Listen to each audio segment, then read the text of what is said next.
Bonjour. Bonjour à tous et bienvenue, vous me connaissez, Germain Roncaré, je suis coach comme Vanessa, formateur et aussi marcheur. Aujourd'hui, j'ai le plaisir d'être avec Vanessa Millet, coach, Marcheuse également. oui, marcheuse, speaker philanthrope comme tu te présentes et tu pourras nous l'expliquer une prochaine fois, Avec c'est pas plaisir. grave.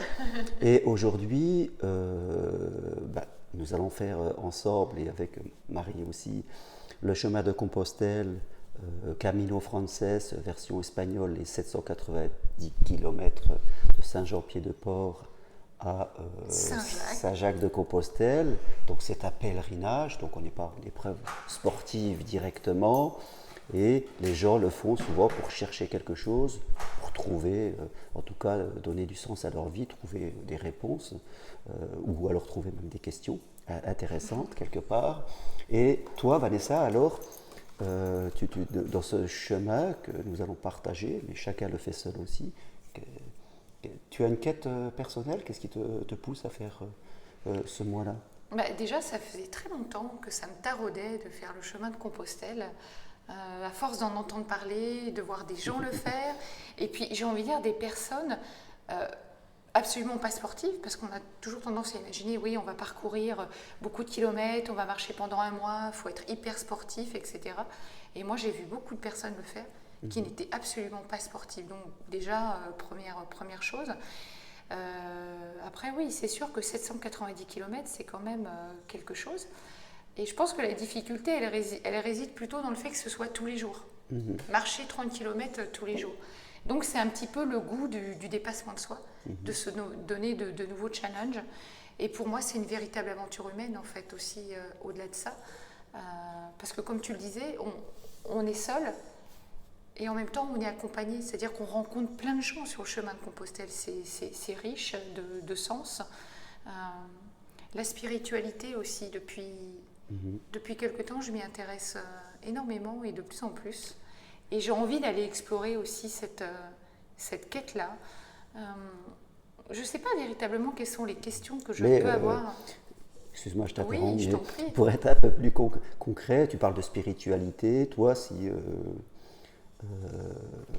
tu voulais progresser dans quelque chose de concret, tu vois, moi, juste pour donner mon exemple personnel, euh, euh, développer ma foi, la croyance que, en tout cas, aller encore un peu plus loin, que je ne manquerai jamais de rien, que j'aurai toujours des solutions et être plus en paix à l'intérieur, je dirais. Parce que les sociétés attisent souvent la peur du manque ou des choses y Un peu ressemblant. beaucoup aujourd'hui. On est tellement dans la surconsommation aujourd'hui qu'on n'apprécie plus les choses simples de la vie. Toi, justement, tu aurais une quête, tu aurais quelque chose de plus concret que tu aimerais. Revenir à plus de simplicité. Euh, on a eu une conversation, rappelle-toi, pas plus tard que ce matin ou hier, où on disait qu'aujourd'hui, nos téléphones portables, c'est devenu une véritable addiction. Au même titre que la cigarette pour les gens qui fument, on ne peut pas s'empêcher de regarder nos téléphones. Moi, j'aimerais vraiment que pendant ce mois-là où je vais marcher, je coupe ce téléphone. Ne m'en servir uniquement que pour faire des photos, des vidéos, etc. Mais arriver vraiment à déconnecter au maximum pour justement me reconnecter à moi, en fait, finalement. Ce chemin-là, c'est une vraie reconnexion à soi, pour soi, et aussi avec les autres. Mais moi, je le vois plutôt comme ça. Euh, je le vois vraiment comme une vraie quête personnelle. J'ai peut-être découvrir une autre partie de moi, une autre Vanessa que je ne connais pas bien. Euh, Tu arrives à l'imaginer un petit peu comment elle pourrait être, cette Vanessa que tu connais pas bien? J'ai envie de dire encore plus présente, peut-être. Tu vois, plus présente. Ça veut dire que tu te sens absente un peu encore par moment, accaparée peut-être par des choses et- En fait, aujourd'hui, on est tout le temps distrait. Et moi, je suis quelqu'un qui me laisse facilement distraire. Le téléphone, je le disais, le téléphone qui sonne, un mail, un truc, quelqu'un qui veut te voir impérativement. Et finalement, je me rends compte que les temps pour soi, ils sont inexistants, ou très peu. Aujourd'hui, vraiment, les seuls moments que j'ai pour moi, c'est quand je pars courir le matin ou marcher et que je n'emmène pas mon téléphone. Mais le reste du temps, en fait, on est happé en permanence. D'accord. Est-ce que tu as l'impression que tu pourrais progresser dans la gestion de ton temps, en tout cas, dans ce qui nous pousse à répondre tout de suite, quelquefois un mail, de regarder Facebook, de regarder des trucs, on le regarde 10 fois, 15 fois, 20 fois dans la journée pendant qu'on se note ça sur une feuille. C'est addictif et j'ai envie de me couper de cette addiction parce que pour moi aujourd'hui, toutes nos nouvelles technologies nous rendent un peu barjots, quoi. C'est complètement... C'est pire qu'une drogue pour moi. Donc j'ai vraiment envie d'être plus connectée à l'instant présent, à juste m'extasier devant les paysages qu'on va traverser. Et puis après, une recherche peut-être plus personnelle que je ne vais pas forcément évoquer là, mais en tout cas, de vivre aussi des moments de silence complet. Alors, comme on dit, si on a envie de vivre des moments de silence, c'est qu'on n'a pas beaucoup de silence, on va dire ça comme cela. Et moi, j'ai remarqué au travers des accompagnements qu'on peut faire, et même de ma propre vie, qu'il y a souvent trois grandes zones de souffrance. La souffrance par rapport aux autres, le regard des autres. La peur d'être rejeté. Oui, tous ces trucs-là, et se détacher un peu de ça. Quelquefois aussi, le besoin de reconnaissance, qui est un petit peu lié, mais où on cherche beaucoup de reconnaissance et tant qu'on cherche la reconnaissance et quelque part on ne s'accepte pas un peu comme on est, donc on n'est jamais vraiment tranquille, c'est ça le truc. Hein. Et après le matériel, bien sûr. Mais c'est ça, parce que comme on le disait, on est sursollicité en permanence. Tu te sens, toi, par rapport aux autres, on fait ce métier, on est là en train de faire une vidéo, et quelque part, une partie de nous, elle aimerait bien que cette vidéo elle soit vue des milliers de fois, des millions de fois, et ça serait super pour nos égos. Mais est-ce que nos égos sont en bonne santé quand ils sont dans ces attentes qui soient peu trop fortes? Le désir est une chose. Après, quand ça vient trop fort, tu sais, on n'est pas tranquille le soir. Après, ça crée aussi un déséquilibre, parce que oui, en fait, on se la crée nous-mêmes, en fait, cette attente. Et ça nous crée un déséquilibre. Ouais. On écrit un texte, on attend que des milliers de personnes le regardent. En fait, est-ce que c'est vraiment totalement désintéressé aussi ce qu'on fait? Oui. Moi, j'ai envie d'arriver, et ça, c'est vraiment difficile. J'ai envie d'arriver à ce désintéressement, de me dire, voilà, je fais quelque chose et je n'en attends rien. En fait, le retour, c'est moi qui vais me le donner. Et pas être dans l'attente que quelqu'un d'autre me le donne. Et aussi, on parlait d'aventure, c'est une véritable aventure humaine aussi de vivre au Compostelle, quoi. On va rencontrer des tas de gens qui ont chacun leur histoire. Et je pense que c'est super enrichissant d'aller aussi partager chacun nos histoires. Oui, bien sûr. Et pour avoir fait déjà quelques marches sur plusieurs jours, c'est vrai que on a tous ce qu'on appelle des ancrages, c'est-à-dire des habitudes, des habitudes de réaction. Et quand tu pars sur un chemin de 30 jours, tu as peut-être les 2-3 premiers jours où tu es encore un peu connecté. Et puis c'est comme si la distance, et chaque jour on gagne un peu de terrain, puis après on est dans le moment présent. Et la fatigue aidant peut-être aussi, on sera beaucoup plus connecté après, au moment. Tu es dans le moment présent, il y a un moment, le cerveau il décroche quand même, tu ressens vraiment ce que tu vis. Des fois on le voit quand on part en vacances. Donc, et toi tu t'imaginerais quoi, chaque jour, chaque étape, 100 km, 200, 300, puis arrive un moment, wow, tu commences à prendre de la distance. Mais justement, là j'ai pas envie de m'imaginer. Parce que je ne sais pas du tout ce que je vais ressentir chaque jour, chaque étape. En fait, là, j'ai juste envie d'expérimenter et de voir ce qui va se passer dans mon corps, dans ma tête, dans mon cœur, et de le vivre pleinement. Donc, je n'ai pas envie de trop l'imaginer. Me préparer, oui, c'est ce qu'on a fait, puisqu'on a quand même investi dans des sacs à dos légers, des vêtements techniques. L'idée, c'est qu'on ait des sacs qui ne dépassent pas 8 kilos. Ça, c'est un bon challenge quand on part un mois, surtout quand on est une femme. Peut-être un peu moins pour toi. Mais ça aussi, ça fait partie du jeu. De se dire que on ne va pas toujours dormir de façon confortable, qu'on n'emmène pas beaucoup d'affaires, donc on a plutôt intérêt à prendre des choses qui sèchent rapidement. Toutes ces petites choses-là qui peuvent parfois même nous parasiter aussi.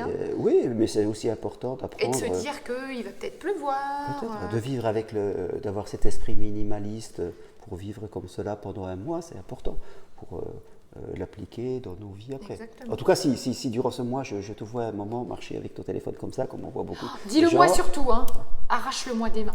Moi, je ferai la même chose. Ou si tu rentres un mois et tu vas te jeter comme une meure de faim sur ta boîte mail, c'est que voir si tu as des rendez-vous, si ton carnet est bien rempli, pour te rassurer. Si jamais je fais ça, c'est que j'ai rien compris pendant ce voyage. Il y a aussi ça, c'est vrai que quand on travaille en indépendant, voilà, les clients, il y a toujours un peu cette peur qui navigue un peu quelque part. Et C'est souvent aussi, voilà, redonner un nouveau souffle, un sens nouveau aussi à notre bon, vie, complètement. là où on a envie d'aller. Et justement, bon, là, on part faire ces 30 jours, mais on propose aussi 4 jours au mois de septembre et après au mois d'octobre et l'année prochaine qu'on va développer d'une certaine façon. On va en proposer voilà. de façon assez régulière, hein, sans doute une fois par mois, j'ai envie de dire, hormis vraiment les mois très froids. Mais l'idée, c'est de vous emmener avec nous, justement, aussi expérimenter le fait de partir 4 jours, 3 nuits, expérimenter aussi pour vous le fait d'aller marcher en étant minimaliste, en travaillant un petit peu sur vous, vos domaines de vie, les points dans votre vie où vous avez besoin d'évoluer, de progresser. Et puis accompagné de 2 coachs, quand même intéressant ça. Oui, c'est intéressant. Et c'est vrai que quelquefois, ça va permettre déjà à des gens qui n'ont pas forcément un mois ou qui se disent pas forcément en forme physique. Et c'est vrai que j'avais lu un livre d'un journaliste qui à 60 ans s'était lancé en marchant sans aucune préparation physique. Hein, vraiment, il est parti. Et c'est en chemin qu'il a perdu du poids, qu'il s'est affiné et qu'il a progressé. Au début, c'était 15 km, puis après 20, 25, 30, et puis il finissait avec des 40 km par jour, et après il a fait la route de la soie. Donc c'est important que vous retenez aussi que oui, 4 jours de marche, je veux dire, ça des trucs, ça ne sera pas entre nous, ça ne sera pas le parcours militaire en autosurvie. Non, mais c'est déjà les titiller un petit peu quand même, le dépassement de soi, et le fait qu'on est capable de bien plus que ce qu'on imagine. C'est juste incroyable, et je le vois tous les jours quand je reçois des clients, à quel point on se minimise, à quel point on ne se croit pas capable de faire des choses. Et dès qu'on expérimente un tout petit peu, on se rend compte qu'on a des capacités énormes. Mais elles dorment, nos capacités, parce qu'on ne les met pas en exergue. Oui. Je crois que c'est important. Tu vois, tout à l'heure, il y a une personne qui m'a envoyé un message. J'ai envie de venir. Voilà son message. J'ai envie de venir, mais je ne sais pas, je n'ai pas la forme, des douleurs. Et c'est important. C'est pour ça aussi qu'on le propose en avance.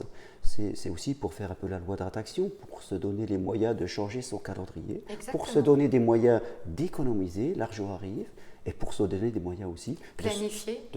Planification. De se préparer. De se préparer. Là, c'est dans 4 mois. La personne, elle a tout l'été. On peut lui faire même un plan d'entraînement si elle veut. Donc, elle a le temps de se préparer. Et c'est accessible à tout le monde. 4 mois avant, ça laisse le temps, comme tu disais, à la préparation physique et mentale. Complètement. Exactement. Eh bien, merci Vanessa. Et le mot de la fin alors? Le mot de la fin, je te remercie déjà de nous avoir fait partager, toi, ce que tu recherches, hein, même si ça va s'affiner, c'est ta pensée d'aujourd'hui. Et la pensée d'aujourd'hui, elle évolue, heureusement. On fera des interviews comme cela, peut-être de gens qu'on va croiser à droite à gauche. C'est toujours intéressant de voir alors voilà, pourquoi les gens... Justement, je voulais préciser aussi que on va profiter de ce périple pendant 1 mois pour vous faire partager justement ce qu'on va vivre, nous aussi, ce qu'on va ressentir. Donc, quand ce sera possible, selon les endroits où on sera, on fera carrément des lives sur Facebook, où vraiment vous nous verrez en direct, on ne pourra pas tricher. On fera aussi, comme disait Germain, de petites interviews avec des personnes qu'on rencontre. Et on fera aussi des petites vidéos sur ce qu'on ressent, sur ce qu'on vit et les réflexions que ça nous suscite. Et voilà. Donc ça, c'est vraiment quelque chose qu'on a envie de partager avec nous. En dehors de ça, nos téléphones, Germain, seront en mode avion. Je ne sais pas si je vais arriver, mais on va y arriver. En tout cas, oublie le foot, oublie tout ça, oublie Game of Thrones. Ah oui, en plus Game of Thrones sort, oh là là, mon Dieu. Pour ceux qui aiment Game of Thrones, vous nous raconterez. Hein. Voilà. Oui, donc vous pourrez nous suivre pendant tout ce mois sur nos pages Facebook et on vous indiquera tout cela. Et puis pour ceux qui, comme ça, pour tous les gens qui souhaitent faire ce camino pendant 1 mois, on va le faire entièrement et vous pourrez en tout cas puiser pour votre propre connaissance. Et si vous avez envie d'avoir plus d'infos pour les 4 jours qu'on propose au mois de septembre, vous nous écrivez à Vanessa, à moi, sur Facebook ou sur nos mails personnels. Je pense qu'on nous trouve et on vous enverra tout ce qu'il faut. Mais donnez-vous un challenge, c'est ça qui est important. Il y a un moment dans la vie, il faut se fixer quelque chose pour progresser, pour être plus en paix avec soi-même en fonction de là où vous en êtes aujourd'hui. Et croyez en vous. Merci, merci Vanessa. Yes. Et puis À bientôt. à bientôt. On vous retrouve sur le chemin de Compostelle. Merci. Voilà. Au revoir.